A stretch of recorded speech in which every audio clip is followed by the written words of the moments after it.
Magandang araw mga kagabay, ngayon po ay November 10, 2025, araw po ng Lunes. Ako po si Father Marvin at ang ating ebanghelyo ay hango sa ebanghelyo ni San Lucas, chapter 17, verse 1 to 6.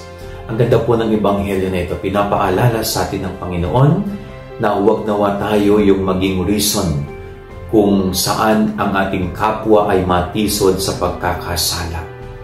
Na huwag nawa tayo maging reason, maging dahilan upang sa ganon ang ating kapwa, ang ating kapatid ay mabulid sa kasalanan.